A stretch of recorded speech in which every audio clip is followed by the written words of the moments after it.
Hi. Good morning. Thank you very much. I'm really honored to be here. And I come today, I also have to disclose a lack of expertise in the opioid epidemic and FDA law. Rather, I come with many years of experience studying legal and regulatory responses to epidemics across a whole line of epidemics. I began work looking at legal responses to the AIDS epidemic in the 1980s, and since then have looked at a variety of epidemics, communicable diseases including tuberculosis, Ebola, SARS, and non-communicable epidemics including obesity and tobacco control. And so what I want to do is share some reflections about that and talk about what I call a public health law perspective, offer some reflections from these other crises, and make some at least observations, again, coming from the outside, as to potential application to the opioid crisis, and then suggest some questions for further reflection. Let me begin by just saying what I call a public health law perspective. It's got some similarities to what we've been talking about earlier today, but a few nuances that are different that I'll talk about. And I see it as having three components. First, the population perspective. It's been discussed a lot today. Second, the importance of an evidentiary base, that we do things based on the evidence. And third, and this is, I think, what's somewhat different, is the role of law and that population health, and I want to underline population health, not just individual patient health, is an important legal principle or norm. So let me begin by talking about the population perspective. Again, we've talked about this today to some degree, right? It's an emphasis on populations as opposed solely to individual patients, and we widely recognize this as one of the definers of public health, or its distinguishing marks from medicine. But what's also important to recognize, I think, is that when we're talking about populations here, we're not just talking about the population, the public health, but that there are multiple populations. And we've discussed already today the importance of thinking about populations, for example, non-patients, folks not addicted to opioids. But I think we also have to recognize that we need to slice and dice this in many more ways, right? There are individuals with pain, individuals without pain. There are communities of color, there are older populations of people with disabilities, populations of people who have limited access to the healthcare system, right? We have many different populations who experience both the epidemic of pain and the epidemic of opioid abuse differently, and who our interventions may impact differently. So it's important that we choose the right populations and that we choose the right metrics so that as we're gathering our evidence, we think about and are able to understand the impact on these different populations. It's also important to understand that when we talk about the population perspective, we're not just talking about impact on population. We recognize that risk itself is determined at a population level. And some of these come back to the remarks that were just given, right? We need to think about the social determinants of health. What is it that are the underlying broader, more distal factors that are both causing uncontrolled pain and driving people to opioids? And an important point to note is that law itself, regulations, lack of regulations, are in fact social determinants of health. They help to set the structure and the foundation by which risk is determined at population levels. The fact that an individual begins to use an opioid has something to do with the legal system and structure that we've all created and how that impacts that individual. Another point I think is important to remember is that small effects over large populations may have a greater impact on population health than large effects over small populations. as I'll say in a moment, when we respond to epidemics, we often have a legal response that focuses on high-risk individuals. Focusing on high-risk individuals may make a lot of sense for clinicians, but not always when we're talking about public health law and strategy and population health. Evidence matters. Of course, evidence matters. I'm in a room with experts here on the FDA and the opioid crisis, and they know this. But I think what's important to add to this is that we don't only need evidence about the impact of pharmaceutical agents or clinical interventions. We need evidence about the impact of our regulatory interventions and our lack of regulatory interventions, right? We need to understand how do our public policies and our laws affect population health. And we need surveillance, and we need to figure out how to do that, and we need to build that into our regulatory response mechanism. I want to thank my colleague, Leo Beletsky, for this slide, but he makes the point that regulatory interventions are remedies. They are public health remedies, right? They're the analog, in some sense, the public health analog to clinical interventions. And like clinical interventions or like pharmaceuticals, they can have a therapeutic effect, but they can also have a toxic effect. In fact, regulatory interventions all have adverse consequences and unintended consequences. And what we need to do is get the evidence to find out where are we in that therapeutic window. What are the regulatory interventions that can be done both by FDA but also by other regulatory agencies that do more harm than good, that do more good than harm, excuse me. So, and then finally, the third component is that population health is a legal norm. Public health scholars and ethicists recognize that the state, and here I don't mean the 50 states or the federal government, I mean states as, sovereign entities, have duties to protect population health. And the duty is to the population, not just to the individual. And I want to say it's deeply embedded in our legal system, although at many points and for many reasons it's not always judicially enforceable. But it should and does influence the interpretation of statutory and regulatory authority. And that's important as we think about, for example, existing FDA authority and how can it be construed. When there are words that say, FDA needs to consider benefits. Well, benefits to who? I would argue that there's a lot of reason to argue that there are implicit population norms that can guide the interpretation of these statutes.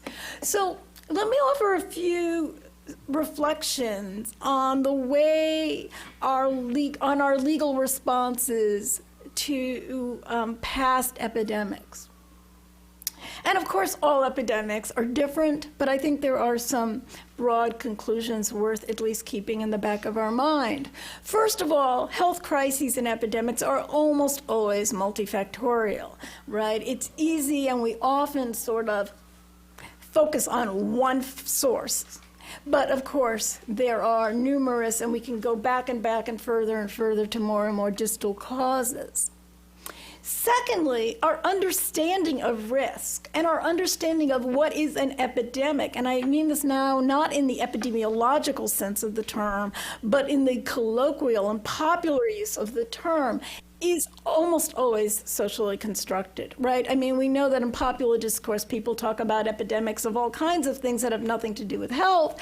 And we know that, people use the language very consciously of epidemic to draw attention to a problem, right? In popular discourse, as opposed to epidemiology, calling something an epidemic is a way of saying, this is a problem that we really need to pay attention to now, right? It's an attention-drawing mechanism.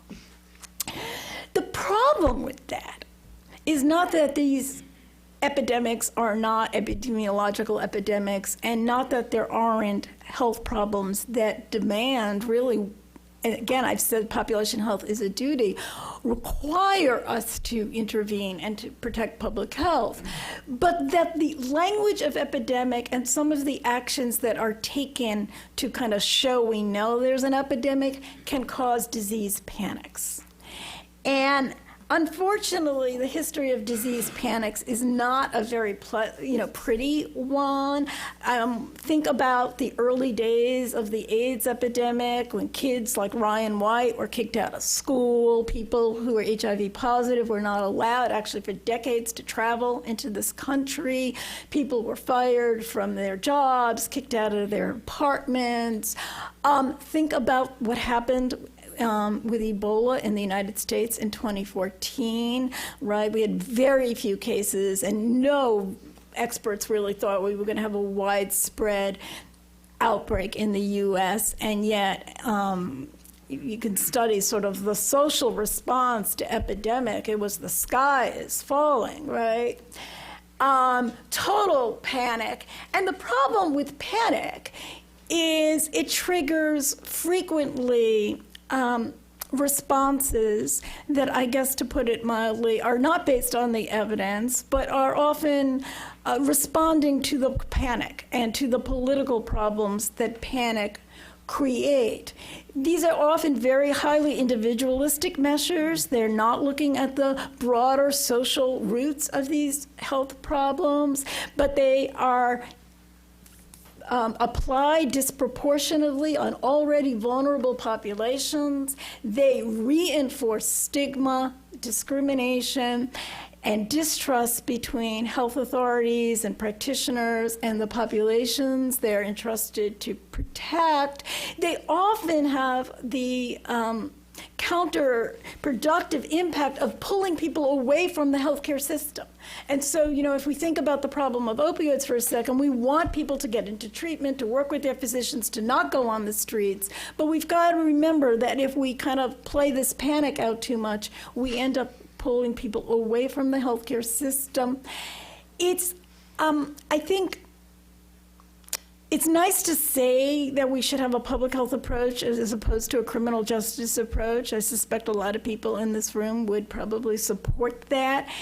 And again, I think a population perspective would push us in that direction. But we also need to be mindful that historically, public health approaches have been quite similar to criminal justice and police approaches. They have been very punitive. Surveillance, civil commitment, quarantine, mandatory testing. These are the tools that have often been imposed during disease panics.